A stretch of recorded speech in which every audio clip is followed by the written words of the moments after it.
of Gordon Brown, if you remember, who was Prime Minister of Britain at the time, till last year, they printed $35 trillion.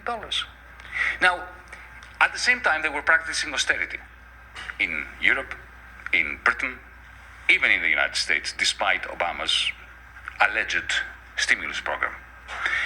What happens when you pump huge quantities of freshly minted monies into the financial system? It's full of liquidity, it's drowning in liquidity, and you have austerity in the real economy. What happens is the Bank of America or Deutsche Bank or Citigroup, they pick up the phone, they call an industrialist, British Aerospace or General Electric, and say, I've got 500 million, I'll give it to you for free, 0 interest rate. Will you take it? Now, if you're GE, right, you look around and you see no demand for your products. You already have cash, which you are too scared to invest, but you still get it for 0 interest rate. You say, yes, give it to me, but you don't invest it. What you do is you go to the stock exchange and you buy back your own shares. The share price goes up, your bonus goes up, no investment. The only firms that actually invested in capital were the cloudalists, the Zuckerbergs, and the Googles, and so on and so forth. This is why I'm saying, this is my hypothesis, or thesis if you want, that our central banks paid for the explosion in the quantity and therefore the quality in the final analysis of cloud capital. What would have happened if they'd gone towards austerity as opposed to what you're describing here? Well, let's say that they, instead of giving it to the bankers, the central banks were to go in association with a public investment bank to put money into green tech. Well, in Europe, we wouldn't be dependent on Putin's Gazprom the way we were once he invaded Ukraine. We would have had good quality jobs, same in the United States. We wouldn't have had Trump. We wouldn't have had the Alternative für Deutschland, because all these neo-fascists, this is what I call them, right? Because I'm too old and tired to try to find polite terms. All these neo-fascists grew up because they surfed the wave of discontent caused by the combination of socialism for the bankers and austerity for everyone else. Thank you.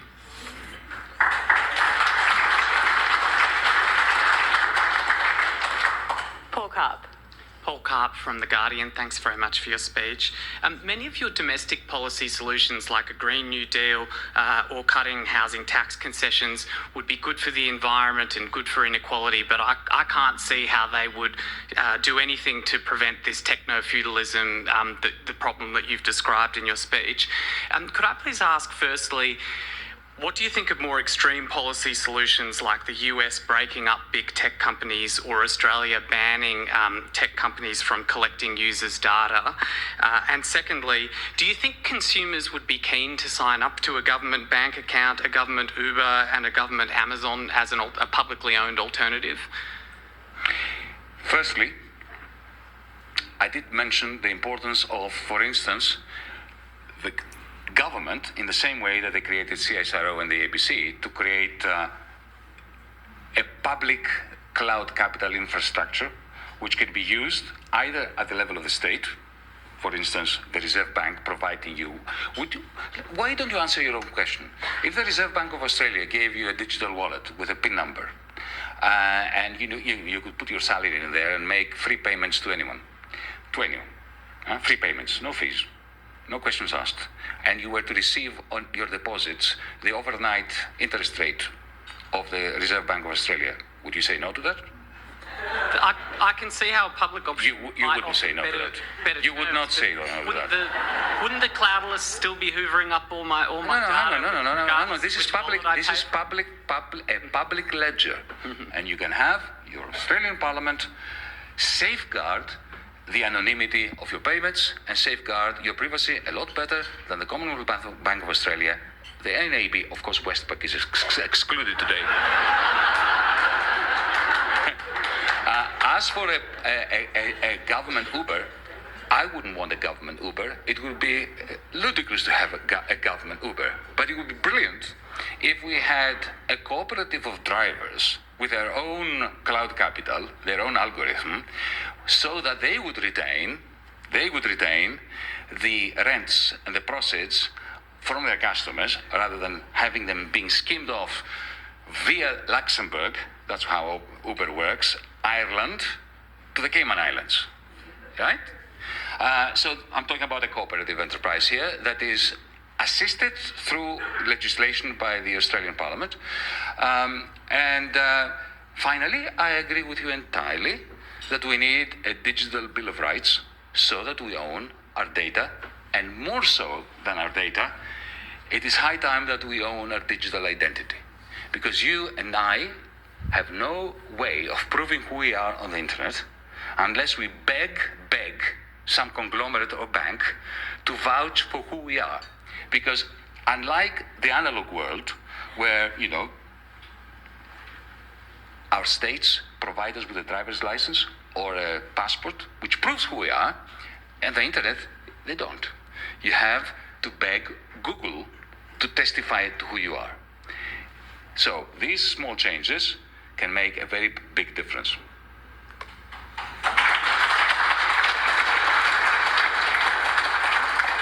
Our next question is from Balad Al-Kaki. So just here for the Australian Associated Press. You've included some suggestions about potential business models or technologies that can be useful, including a public cloud capital to counteract the concentration of power among tech giants. What hope can this give for small business owners in a cost of living crisis? Well, to begin with, the cost of living crisis here is a double-edged sword, because companies like Amazon or Walmart in the United States have an ideology of cheapness. But that cheapness, in the end, bites us on the backside. Because that cheapness means that all the value that is created by companies producing the stuff that is sold on their platforms is skimmed off from the producers and is siphoned off into the account of Jeff Bezos. And from there, it doesn't go anywhere, because if you have $200, $300 billion, I mean, if I give you another dollar, how can you spend it? You can't spend it even if you want to, right? So putting the lid on what Amazon can do is, in the end, through secondary and tertiary effects, in the interests of the whole of the economy, including small businesses. But I would, as a first step, recommend, for instance, to the Australian government that it does what the Indonesian government does. Other governments, Turkey, slap a 5% cloud tax on digital purchases. Really very simple. You tax the purchase, which is detrimental to the possibility that a small shop can trade without effectively trading through a platform that will skim off whatever value it produces. And if you want to take this further, if you feel radical enough, you can say to these platforms that if you want to trade in this country, you're going to have to deposit 10% of your shares in our sovereign wealth fund, where the dividends accumulate and they are distributed to the people of Australia as a basic income, or basic dividend, to be more precise.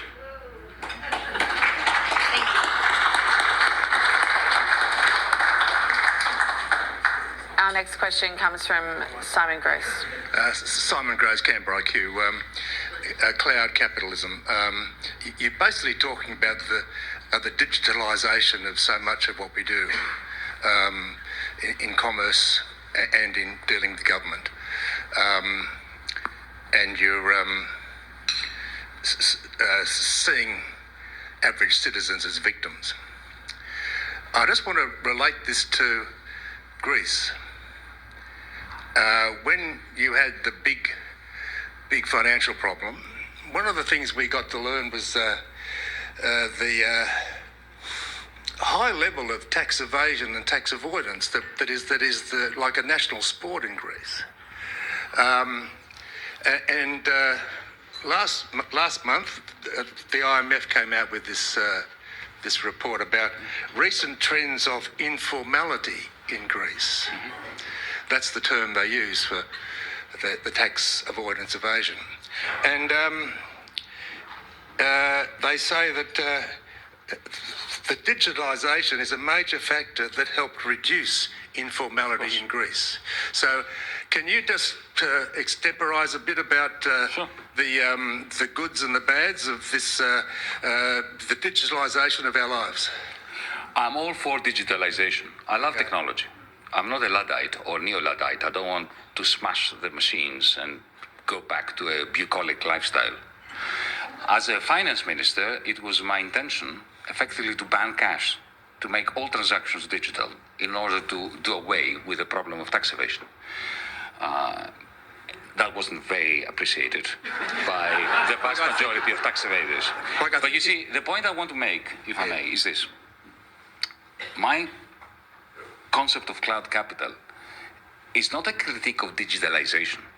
It is a critique of the fact that we have particular companies that own so much cloud capital that can modify our behavior in such a way as to allow the owners of that digital capital or cloud capital to amass rents, which is another form of hypersonic tax evasion or evasion of everything. Because think, Amazon pays no tax. You realize that? Zero.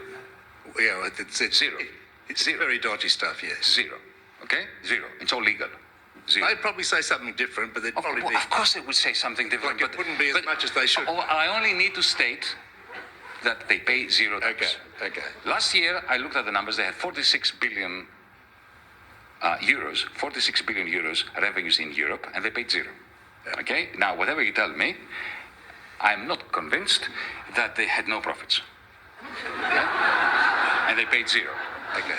So, digitalization is not a solution to tax evasion when the whole value chain is being taken to the Cayman Islands by Jeff Bezos. So, yes to digitalization, but at the same time, we need to take over the ownership of these chunks of